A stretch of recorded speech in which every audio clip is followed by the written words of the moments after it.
If you cry easily, psychology says you have something most people never develop, and it's not what you think. If you're someone who tears up during arguments, emotional conversations, sad movies, or even moments of overwhelm, I want you to hear this. Crying easily is not a sign of weakness. In fact, psychologists say it reveals a level of emotional functioning that many people never reach. Today, we're breaking down the psychology and neuroscience behind emotional tears and what they actually say about your mind. Growing up, many of us were told things like, "Stop crying, be strong," or "Don't be so sensitive." Crying was treated as something embarrassing, something to control, something to hide. But here's the truth. Humans are the only species on the planet that shed emotional tears, not from pain, not from irritation, but from emotion itself. That means crying isn't a flaw in the system. It is the system. Nature didn't accidentally give us this ability. It built tears into us as a way to process, release, and communicate emotional information. So, if you cry easily, it's not because you're fragile. It's because your emotional system is doing exactly what it was designed to do. Psychologists point to three main reasons why some people cry more easily than others. The first is deeper emotional processing. People who cry easily tend to process emotions more intensely and more quickly. Brain regions involved in emotion, like the amygdala and the anterior cingulate cortex, are more responsive to emotional changes. This means you don't just register emotions, you experience them. You notice shifts in tone. You pick up on subtle emotional cues. You feel things before other people even realize something is happening. This isn't emotional weakness, it's emotional awareness. The second factor is higher empathy. Research consistently shows that people who cry easily often score higher in empathy. You don't just observe emotions in others, you absorb them. This is why you might tear up during movies or feel emotional when someone else shares a personal struggle. Your brain mirrors what others are feeling. Let me give you a simple example. Imagine you're in a meeting or a conversation and someone opens up about something difficult they're going through.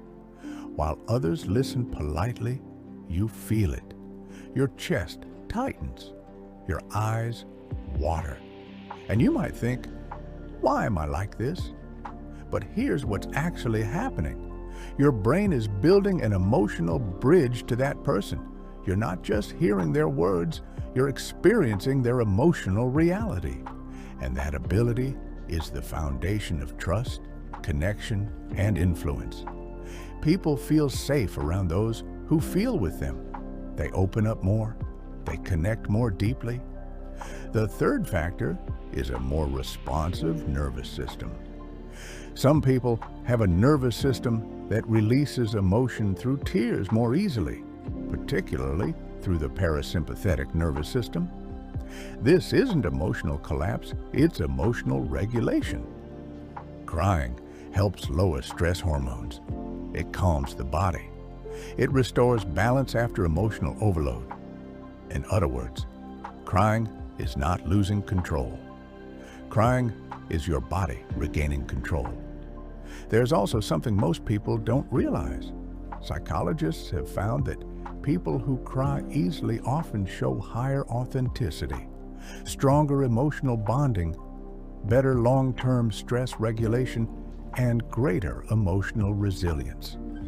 Yes, they may struggle more in the moment, but because they process emotions instead of suppressing them, they often cope better over time. You're not too sensitive. You're emotionally tuned in, and that's a strength. People who cry easily are often the ones who feel deeply, care deeply, and connect deeply. They notice small emotional shifts. They understand people intuitively. They change the emotional atmosphere of a room without trying. These are qualities found in leaders, helpers, creators, healers, and visionaries. Society often labels sensitivity as weakness, but psychology tells us it's emotional sophistication. And here's where this becomes important for personal growth. Emotional intelligence, the ability to recognize, understand, and manage emotions, is one of the strongest predictors of long-term success. Not IQ, not talent. Emotional intelligence.